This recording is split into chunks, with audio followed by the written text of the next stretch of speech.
So again, my name is Dan Hawley.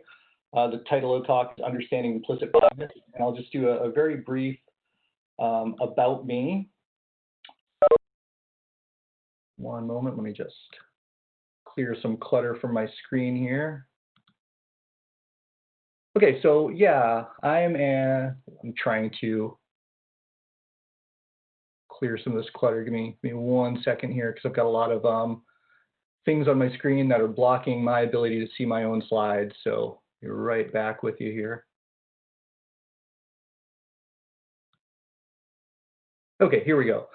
So yeah, I'm an Air Force spouse. I'm the husband of Master Sergeant Marslak, the talent manager at the Beale Air Force Base. I'm a Marine Corps veteran. I was basically the Marine Corps equivalent of a 1N4, so a signals analyst. And for the last 4 years, I've been a PhD candidate in biological psychology at UC Davis here in Northern California. So my research is essentially centered on the way that our brains process ambiguous threats. So if everyone can see the picture there, we've got some kind of shark-like object moving through the water near a bunch of surfers, and it's going to activate certain regions of the brain. It's going to motivate certain behaviors because it's a kind of a time-bound, uncertain threat that could have grave consequences if we don't perceive it correctly and act accordingly. And I'm very interested in how threat processing and implicit bias sort of intersect. For example, when we see instances of police violence against Black Americans, we're going to talk more about that later, my mind tends to gravitate toward the idea that there was some kind of implicit bias colliding with aberrant threat processing, some kind of dysregulated threat processing mechanism that led someone to act in a way that ultimately ended in violence against a non-threatening person. We'll talk more about that. So in the talk, we're going to go over 4 sections. We're going to talk about what implicit bias is.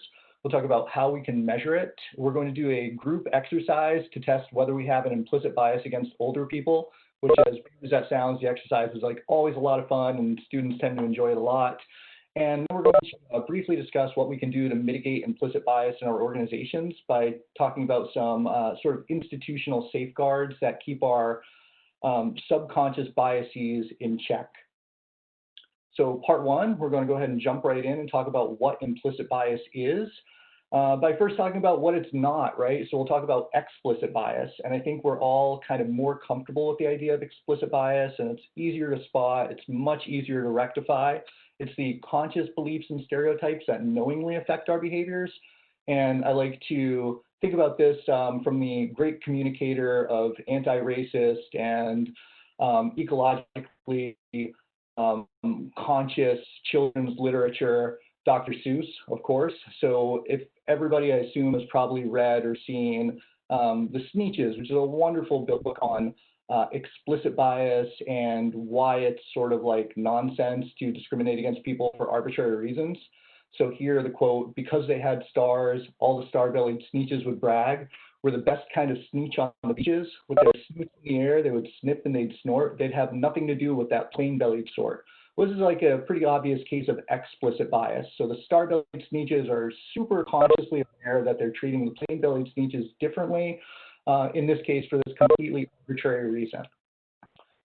Implicit bias is much more difficult to spot. So it's an unconscious belief or stereotype that unknowingly affects our behaviors. We can think of that like if we imagine Frank, right? Frank, this notional boss who explicitly believes that women are suited for careers outside the home just as well as men are.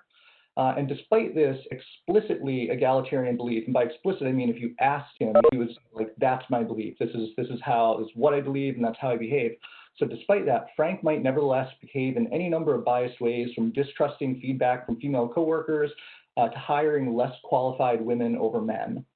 And this leads us to a bit of a paradox that I'm just calling here the bias paradox, is that oftentimes the most explicitly fair-minded among us are the best at unknowingly rationalizing behaviors rooted in implicit bias. If you were to meet a star-bellied Sneetch and say, I've noticed you've been really like treating these plain-bellied Sneetches poorly, and I'd like you to explain why, they would explain it in the language of their explicit bias. They would say, "Look, I just don't like these guys. They lack stars. They're clearly worse than us." And then, intriguingly, social scientists, therapists, et cetera, can make a lot better headway in sort of addressing that explicit bias by using like clear examples of why there is nothing intrinsically different about a plain-bellied sneetch and a star-bellied sneetch. But with implicit bias, it's much more difficult to get someone to buy into the idea that their implicit biases are driving behaviors and affecting their motivations. So one of the big goals today is to, in sort of the gentlest on-ramping possible way, convince everyone that we all have a number of implicit biases, and most likely, if we're not enacting institutional safeguards against them, they're going to affect our organizations. So we're going to keep that in mind as we go. I'm going to give a bunch of examples of how these implicit biases sort of creep into the real world and affect people that are ostensibly explicitly anti-bias. So we see a lot of implicit gender bias in behavioral appraisals, and I'm sure a lot of people can relate to this. The headline, I think, is exceptional. She's emotional, he's having a bad day. Attributional explanations for emotion stereotypes. And that's to say, if a female coworker is seeming stressed out and behaving accordingly, the tendency among both female and other male coworkers is to attribute that to something within that person. So we're saying there's something about her that's making her behave in this hectic or irrational way. However, when it's a male coworker, we tend to make the attribution as an external force acting on them. We say, well, he's acting frenzied or acting erratic, but that's because there's this thing going on in the outside world that's influencing him to act that way, so we can understand it because we would act that way too under those circumstances. This was a study that sort of set academia on edge. Hundreds of scientific professors were asked to evaluate applications for a research assistant position. These applications were sent out from a team of researchers. They were completely bogus, like they weren't real applicants. And the applications were either named John or Jennifer, and then otherwise the materials were identical. So they sent these out to hundreds of the most auspicious research institutions in the country, places like Yale, Stanford, Berkeley. And the thing that I really like about this study is that these are all these, putatively very woke organizations. If you asked a Stanford researcher, for instance, like, hey, do you discriminate against men and women in the applications process? I mean, they would clutch their pearls and be, so completely indignant that you would even dare ask such a question. And yet, these professors rated the competence and hireability lower for applicants with the female name, again, despite everything on the applications being identical. And the professors also suggested a lower starting salary for applicants with a female name, which I think gets to the gender-based pay gap that we see in the US. Even with identical qualifications, women tend to be treated more poorly in the labor market. Kind of in that same vein, researchers several years ago did a study sending similar identical resumes with names that either sounded Black or sounded white. So the title of this was, Are Emily and Greg More Employable Than Lakeisha and Jamal? A Field Experiment on Labor Market Discrimination. And the major takeaway here, the damning takeaway for the US labor market, was that white names received 50% more callbacks for their interviews. So this was obviously like a major wake-up call, not just to employers, but to the Black community that was wired into these sort of findings. There's been a kind of a rash lately of people doing what's called washing of their resumes, because they understand now that if my name is perceived as Black, employers are going to be implicitly biased against that potentially, and I'm not going to be as eligible for a callback. So we see diverse spectrums of employees now doing this resume whitewashing, which I think is a very unfortunate outcome of these implicit biases. And sort of on a lighter note with implicit bias, having a little trouble clicking through here, sorry, bear with me.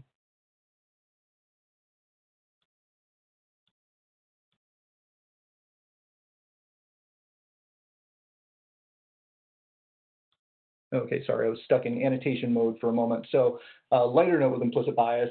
Sports teams, after reviewing 50,000 hockey games over 25 seasons, researchers found that teams with Black jerseys were significantly more likely to be penalized by referees than other teams. So when I think about this study, I think two things, like, wow, that's like really messed up, right? That they're controlling for all these other aspects of why these teams might be penalized more. They're looking at identical plays under identical conditions, oftentimes judged by the same referee, and the teams, just by virtue of wearing a black jersey, are more likely to be penalized, statistically significantly more likely to be penalized. And also when I think about this study, I think like, wow, these researchers must either really love hockey or they just got like a completely raw deal by having to watch 50,000 games over 25 years of hockey seasons. So that's some serious dedication to equity science on their part. Okay, so now we're going to go ahead and move on to part 2, now that we've kind of seen how implicit bias is a real thing. It affects like numerous kind of insidious processes in the world, like discrimination in the labor market, discrimination against gender-based emotional appraisals, etc., all the way down to hockey teams. And if you're hip to the formerly Oakland Raiders, one of the most penalized teams in NFL history, they experience that as well. So now we're going to look at how we measure implicit bias. And there's a really clever way of doing this, pioneered by researchers at Harvard who do something called the IAT, the Implicit Association Study. So when we're measuring implicit bias, kind of the gold standard study is this concept of sorting things into 2 bins. So if I gave you a task, if I said, okay, there are 2 decks of cards, or like a giant deck of cards, and your task is to sort happy faces on the back of one card and desserts into deck 1. So you're going to take happy faces and desserts, put them in their own deck. If you see a sad face or a picture of garbage, you're going to sort that into a different deck. And it turns out that this task in particular, when this exact task is used, it goes like pretty quickly because happy faces and desserts tend to be more cognitively similar than like happy faces and garbage, for instance. Now, the trick to measuring the implicit associations between these two is to then switch and now say, okay, I want you to go back again, and I want you to sort happy faces and garbage into one deck, and I want you to sort sad faces and desserts into the other deck. And what's happening here is in that first task, we would say that there's no conflict between these associations. So happy faces and desserts, we think of that as like good things, right? Sad faces and garbage, unless you've got like an unusual garbage hobby, you've got negative associations with those things, right? So sorting those into 2 decks tends to be a relatively easy task, where if we ask to sort happy faces and garbage into one deck, now this is a suddenly more cognitively demanding task. And the way this manifests is that in the first task, we get very fast response times. It's an implicit association between those 2 things that allows us to respond almost unconsciously and sort the decks correctly very fast. In the conflict task, task 2, we get much slower response times because there's more mental effort being expended, and we also see a lot more errors. So people will make mistakes and say, oh no, I gotta go back and correct that, and it just goes much, much slower. And why is that condition more difficult? Well, one thing that I sort of already alluded to is this idea of cognitive mapping. So if I say smiling, your brains are automatically going to start priming connections, and those connections are going to branch out like a decision tree. So if I say smiling, you might think of laughter, you might think of your friends. Now you're thinking of your friends. You might think of basketball games, like pickup games with the friends on the weekend, or childhood and seeing your friends out like in the neighborhood after school. You might think of your first date where you had ice cream, and the distance, sort of the cognitive distance on that map between smiling and ice cream is going to be very short, because there's this like strong positive connection built up over years of, smiling while you have ice cream and smiling while you're doing fun things and getting ice cream at the end of like really good dinners. But the cognitive distance between smiling and like garbage is going to be really, really far for most people. There are going to be some people that have fond childhood memories of like volunteering with their parents at a recycling plant, and they think smiling is garbage and they nail that task, but they're going to be a definite statistical minority. Someone might have to make this long cognitive journey from smiling, or, oh yeah, I remember my first date, we had ice cream, we were smiling a lot, we had hot fudge on it, and yeah, it was kind of messy, we sort of got a little bit on us, and now we've got this smiling to garbage connection, but the cognitive distance is fairly vast. Okay, so now with that in mind, now that we know how to measure this, we're going to kind of get to what I think is really the heart of this presentation, and I hope you'll all participate. And it's going to be a lot of fun, and it's going to be also very informative and very like self-reflective. So we're going to do this group exercise using the Harvard-based implicit association test. We're going to do a very truncated version of it, of course. But remember, this is a gold standard measure of implicit bias. It reveals the strength of unconscious associations between two concepts.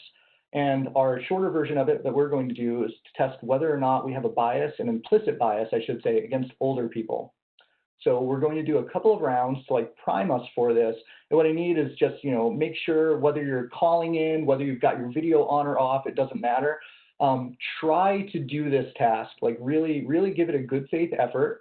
And what we're going to do is be sorting photographs of, I'm going to put quotes up here because this is all relative, right? Old people or young people into two different bins. So you're going to see a single photograph.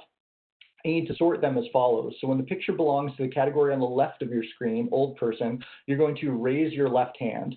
When it belongs to the category on the right of your screen, you're going to raise your right hand.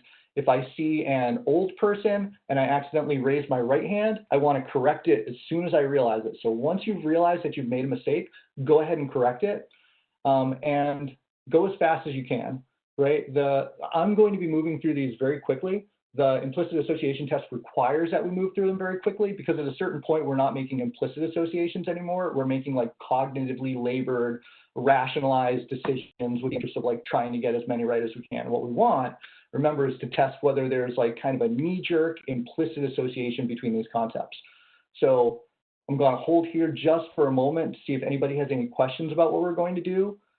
It's going to be pretty straightforward when we get started, but feel free to chime in if I can explain anything a little bit better.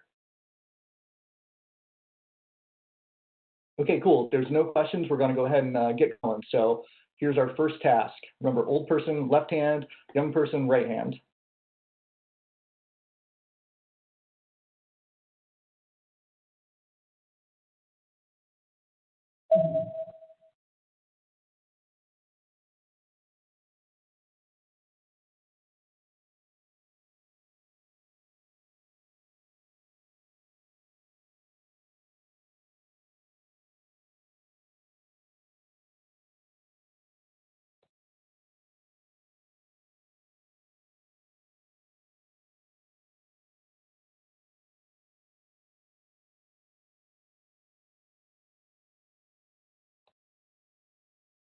Okay, cool. So we finished that kind of primer round of this. Before I move on, I just want to say I saw somebody raise their hand in using the WebEx mechanic. Did anyone have a question?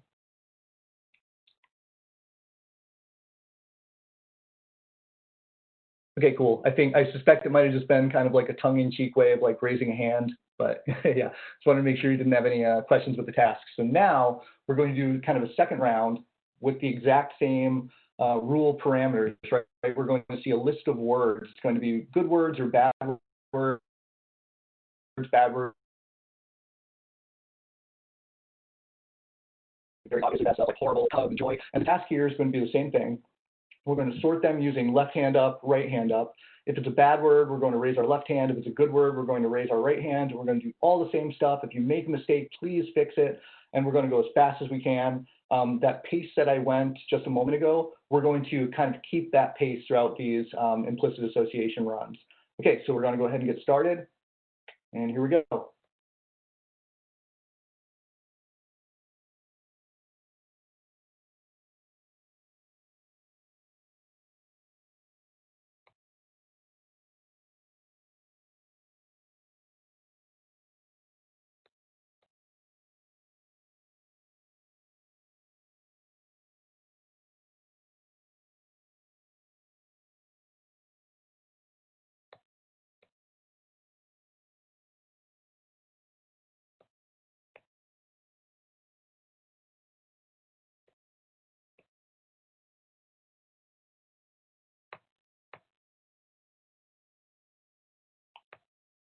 Okay, so we finished that round.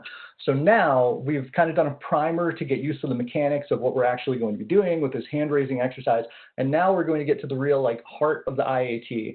We're going to test whether or not we tend to have an easier time grouping bad plus old person. And then we're going to kind of flip this in a moment and group like bad plus young person or old plus good. So here, the rules are going to stay pretty much the same, but now we're going to see the categories intermixed, such that sorry about that, jumping the gun there, such that when you see bad or a word that's bad or a picture of an old person, we're going to raise our left hand. When we see a word that's good or a picture of a young person, we're going to raise our right hands. So I'm going to give a little bit more time as we move through this because this is a little bit more demanding. We're looking at like 2 different sets of stimuli now. And we're going to go ahead and get started. So first word coming up.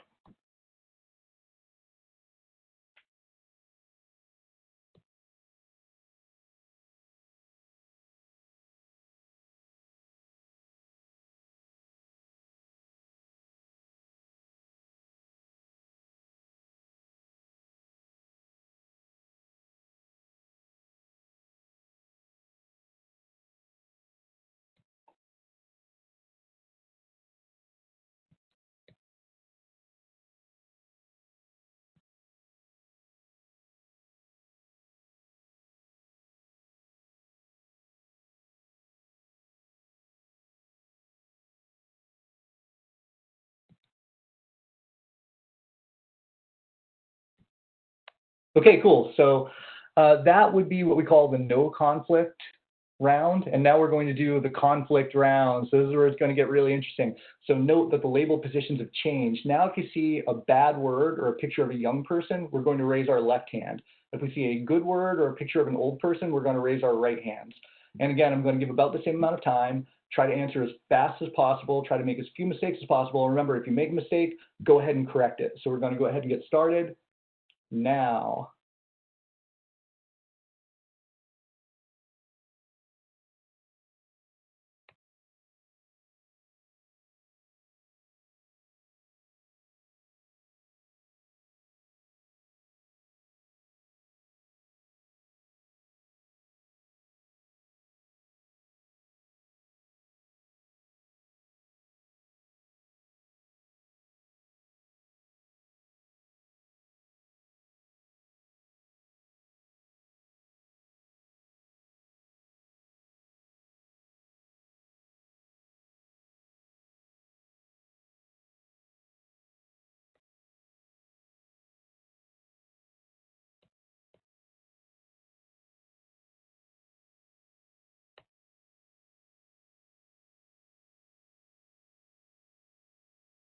Okay, great. So before we move on from that, would anyone like to share whether or not they found one of the conditions easier than the other?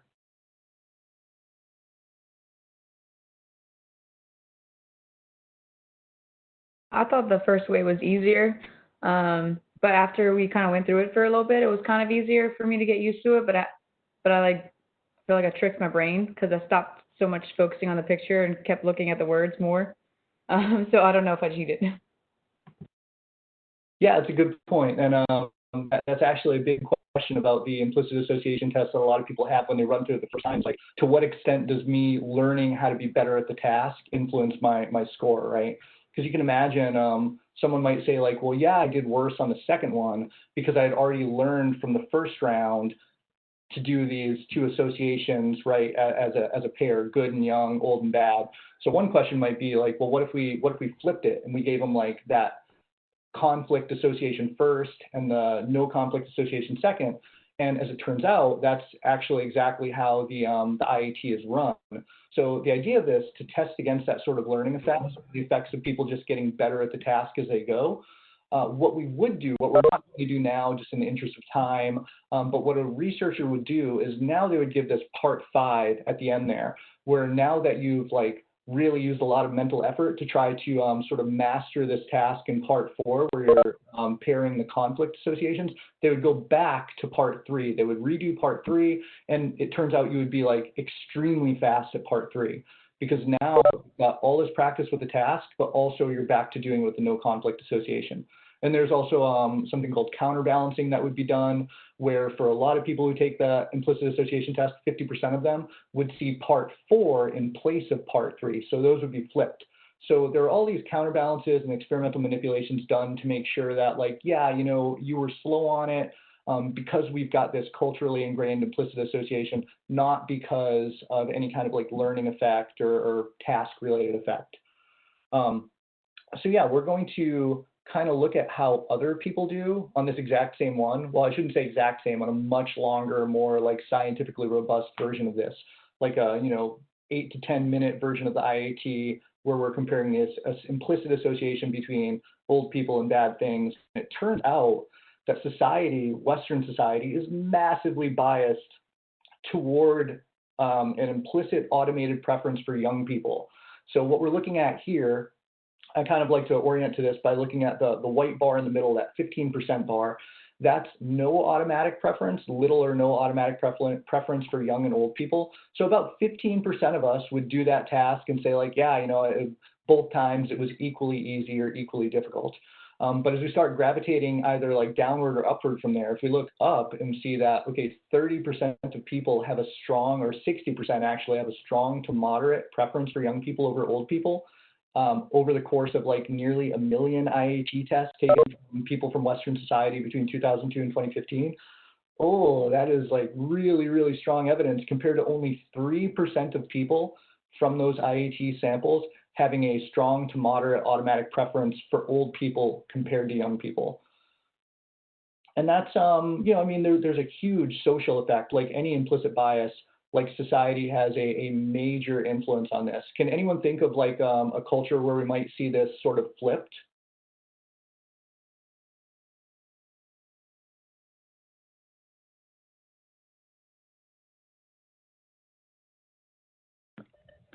What about like Eastern cultures? Absolutely, yeah, that's absolutely correct. Yeah, Eastern cultures tend to have a strong to moderate automated preference for old people over young people. So it's a culturally ingrained thing. It's not just that, okay, as human beings age, we tend to not like old people. It's culturally learned, just like most stereotypes and biases. And we're going to see more evidence of that here in a moment, with what I think is one of my favorite and like really most surprising slides in this presentation. And let me just orient you to this graph. So on the left side of the graph, on the y-axis, we're just looking at kind of the relative power of an association using the statistical concept called Cohen's d. If you don't know about Cohen's d, like don't worry about it. Just know that it's like the strength of something. So it's measuring the strength of this association. And as we move rightwardly across the x-axis, we're seeing different age groups results from this exact implicit association test that we just took. And we can see this solid line is their implicit bias score, and the dashed line is their explicit bias score. And what does that mean? So you can look at any tranche of ages and say, okay, an 8 to 14-year-old, if you grab a 10-year-old kid and you say, hey, what do you think about old people? They're going to say, old people, not my jam. And their implicit association test is also going to reflect that. They're going to show this like strong automated preference for young people over old people. And the really interesting effect, and the thing that I think really speaks to the insidiousness and the elusiveness of implicit bias, is that as we move rightward, by the time we're getting to people in like their mid-20s, early 30s, that explicit bias against older people goes way down because, we're getting older, right? We're not so inclined to say like, oh yeah, 40-year-olds, so lame when like I'm 40 years old, but the implicit bias lingers. So even someone in the 61 to 70 age group, like that's the peak of implicit bias against older people. And it just doesn't really compute. It's a really weird thing. But we have to remember that society teaches us these biases from an extremely early age in life, and we internalize them. And I think the idea that implicit bias against oneself is common, one of my favorite quotes from the notable civil rights writer, one of the greatest writers of modern history, James Baldwin, talking about the early childhood Black experience in America. He said, it comes as a great shock to discover that Gary Cooper, star of Western films, it comes as a great shock to discover that Gary Cooper killing off the Indians, when you're rooting for Gary Cooper, that the Indians were you. Which is a very powerful quote. And it's kind of speaking to the idea that from the earliest age, as a 5-year-old, he was watching these movies and he was being sort of unconsciously indoctrinated into the idea that there are certain people in society who are worth less than others. So implicit bias against oneself isn't just a thing that happens sometimes, it is virtually ubiquitous. It's everywhere in society, against every marginalized group. They tend to show implicit biases against themselves because that's what society has hammered into them over the course of their entire life. there are numerous other IATs, and that link is down there if anyone would like to screen cap that, or you can always just Google Harvard IAT, and you can take some of these, and they're super interesting. They're exceptionally good workplace training, I think, because the more awareness we have that we do have these implicit biases, the more inclined we're going to be to put institutional safeguards in place to protect against them. And one that we're going to take a very short but deeper look at now is the weapons IAT. So this implicit association test requires the ability to recognize white and black faces and images of weapons and harmless objects. So of course, the kind of theoretical item of interest here is there an implicit association between black faces and weapons? And it turns out that researchers have taken this data and they've really done exceptional work with it. So the Harvard IAT, you get millions of respondents from different places in the country, and you can sort of geo-fence those responses, group them together, and start building data sets with them. So we're using this like big data technique. Researchers in this case plotted European Americans' results from the weapons IAT within areas of the country with lethal police shootings of Black Americans in 2015. So they took this 2015 data set. They said, okay, where have Black Americans been shot by police? And we're going to find the IAT data and see whether or not there's an implicit bias toward associating weapons with Black Americans, or Black faces, I should say. And, you know, it's super depressing, if not ultimately very surprising, to note that every one of these areas showed at least some degree of implicit bias against Black faces, or associating Black faces with weapons.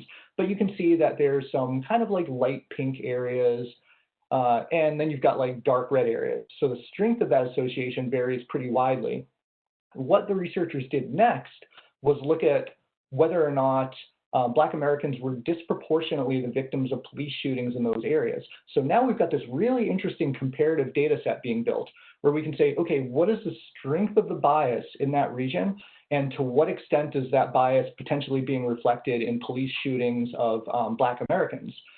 And of course, now you've got like a much more kaleidoscopic map. You're not just looking at a red map here where all of them are super biased and all of them are disproportionately shooting Black Americans.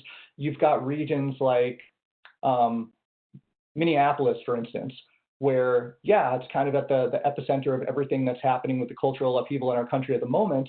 And you look back at the study from 2017 and say, oh yeah, Minneapolis showed like kind of a strong to moderate preference, or strong to moderate implicit association between Black faces and weapons. And kind of unsurprisingly, they also had disproportionate use of police force against those Black Americans.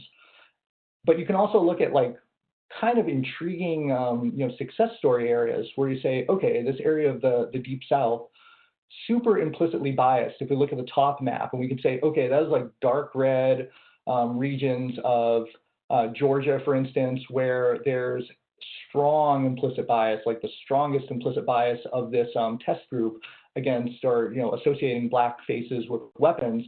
But police force against Black Americans in those regions tends to be anti-correlated with that bias. So it's a really interesting data from a like public policy perspective, where you can start looking at these regions and say like, okay, what are those police forces, what are those police departments doing correctly? Like, what can we learn from them? How are they keeping their implicit bias at bay and producing this result that's kind of 180 degrees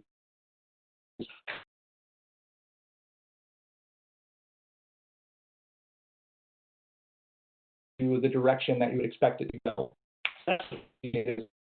Now we're going to kind of start wrapping up. Anybody has anything left to hear them? Of course, a lot of these are harvested from research into corporate organizations, and whether there's parity between those and the U.S. Air Force is kind of like, questionable. Maybe there is, maybe there isn't, but the ideas I think are conceptually defensible and worth talking about here. So in recruitment and hiring, one of the themes that constantly comes up is to de-gender job descriptions. So if we've got language in a job description using like, strong masculine phraseology, like we're looking for a strong, assertive candidate that can grab the bull by the horns, right away we're conjuring images that, okay, they're looking for a powerlifting cowboy, right? And that's just not something we associate with, female job applicants in this country. So we can replace that with more gender neutral words. We're looking for an exceptional candidate who can build consensus and advance key concepts. That says at least as much, maybe more than the masculinized job description does, but it's also not going to turn someone away by thinking, okay, this job isn't for me because I don't possess those highly masculine qualities.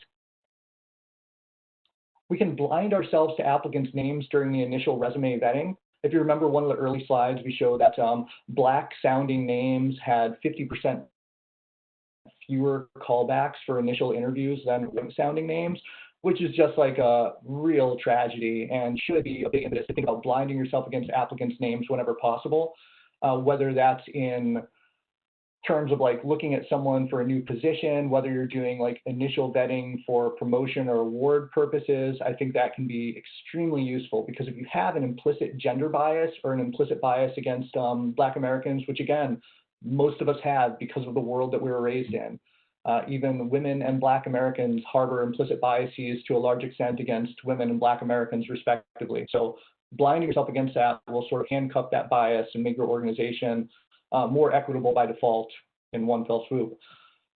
We can ensure that the hiring committee itself is diverse. I think that kind of goes without saying, that if you've got a heterogeneous organization, but you've got a homogeneous group of 6 white dudes who are picking the person who's going to be going to this deployment or job or getting this award, maybe they're going to harbor their or hold their implicit biases at bay, and you'll get equitable results. But I think at that point, the deck is sort of stacked against you. And by making the hiring committee more diverse, you're going to hedge against that implicit bias, while also, of course, like signaling to the rest of the workforce that you're committed to diversity and inclusion. And relying on scripted interviews that minimize conversational drift. So I've taken like one scripted job interview once in my life, and I found it like kind of awkward, but it is what it is. It's designed to hedge against the people who are going to connect with you on a level that is arbitrary to the job at hand. If I'm interviewing, like I'm a white guy from Massachusetts, I lived in Hawaii. If I go and interview another white guy who's born in Massachusetts and lived in Hawaii, if I'm not running off a script, odds are going to be overwhelming that we're going to start talking about life experience and favorite beaches and all these other things.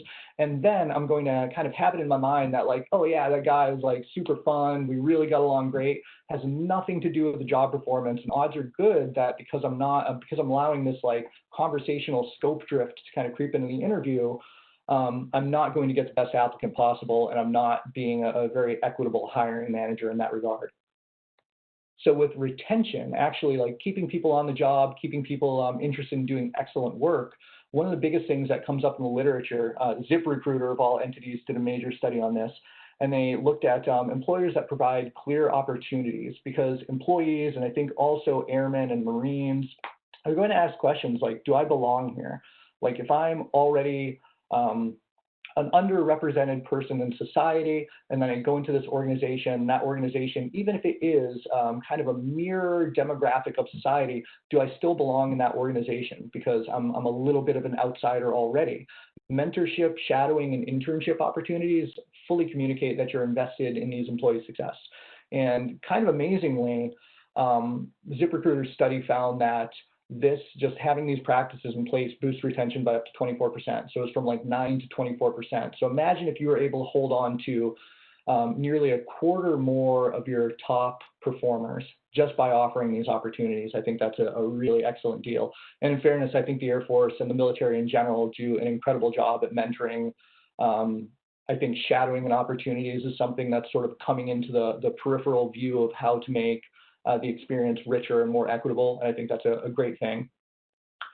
Promote an award with equity in mind, like we talked about before. I mean, little things like blinding yourself to awardees' names when you're doing initial vettings, but also looking for ways to promote and award people who've already overcome institutional obstacles for their entire lives. And indeed, they're still working to overcome these institutional obstacles, because as we've seen, no matter how fair-minded we might be, implicit bias has people up against it.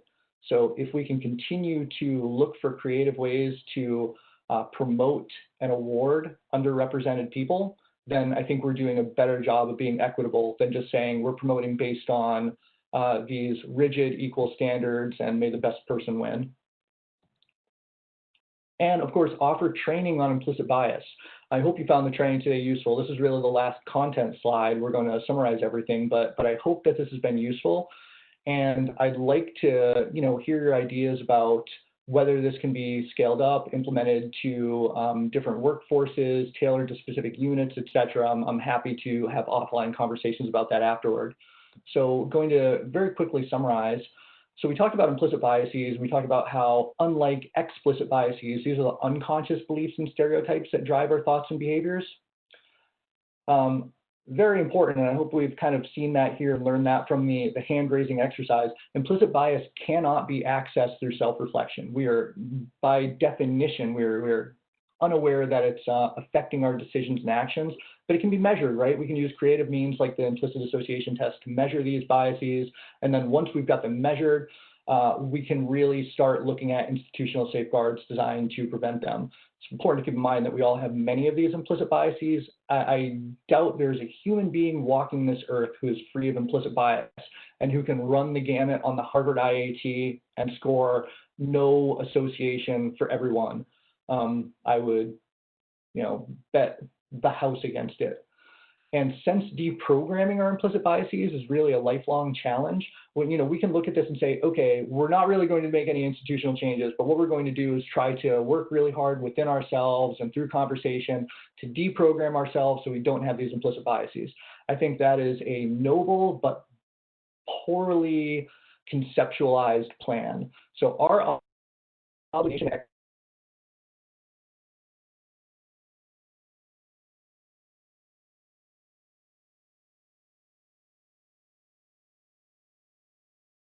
faster than that, right? We need to have these. I'm going to go ahead and one more slide. That Master Sergeant Marszak and I are sort of organizing the Social Forces Journal Club, where we're going to talk about topics derived from scientific papers. So they're going to be short, classic scientific papers if anyone's hip to things like the Milgram study or the Asch conformity experiment. We're going to look at the forces that give rise to things like conformity, fascism, racism, civil unrest, etc. So if you'd like to join that club, the tiny URL link down there is going to, you can go ahead and screenshot it, punch it into a browser. It's going to bring you to a Slack channel through which we're trying to coordinate this club. We haven't had our first meeting yet, hoping to maybe have it next week, just sort of group together and talk about what we're going to be talking about over the summer. And we would love to have you there. And if this implicit bias talk has piqued your interest, then I think this is going to sort of be in your wheelhouse. So with that, I don't have any other content, but I'm happy to answer questions.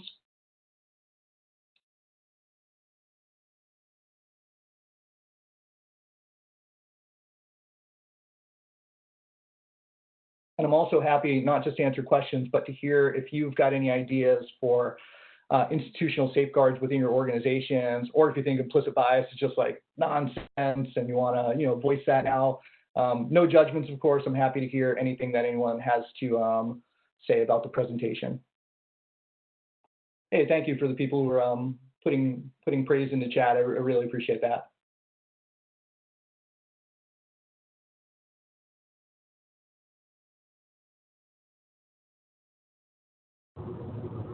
I have a question for you. Can you hear me? I can, yeah. It's a little bit windy, but I can hear you, so I'm just sort of tuning in. Let me try to. Can you hear me better now? Oh, yeah, much better now. Thank you. Okay. So I have a question about implicit bias. So you said that rarely will you find a person without implicit bias. So how have you addressed the denial of implicit bias in individuals? Because I think that sometimes when we're taking a look at ourselves, we're like, well, maybe I don't, or I do,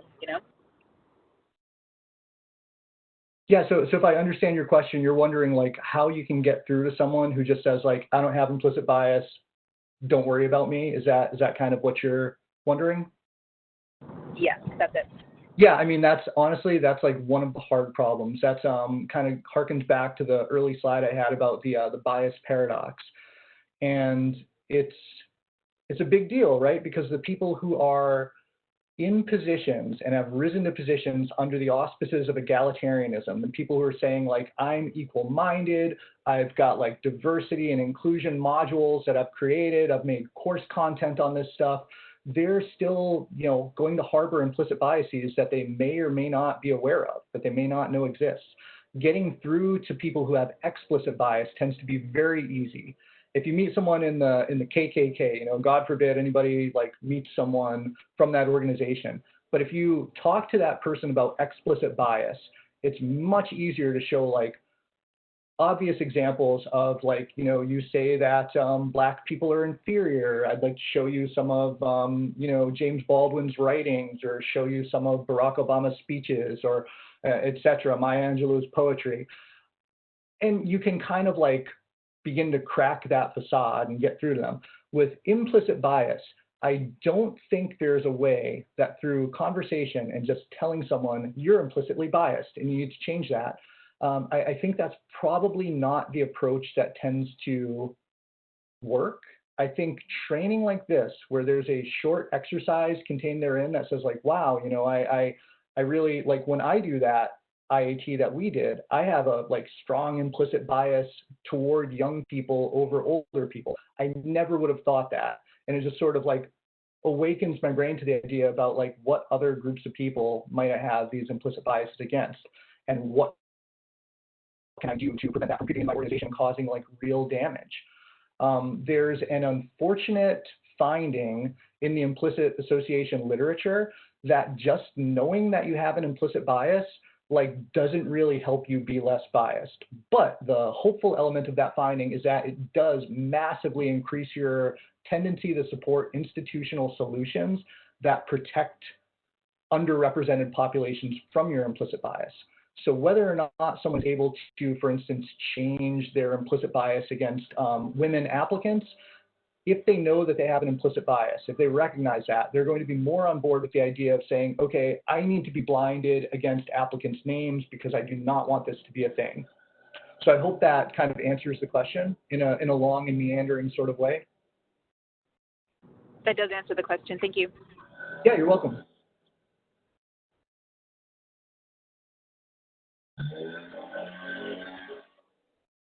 Does anyone else have questions or comments?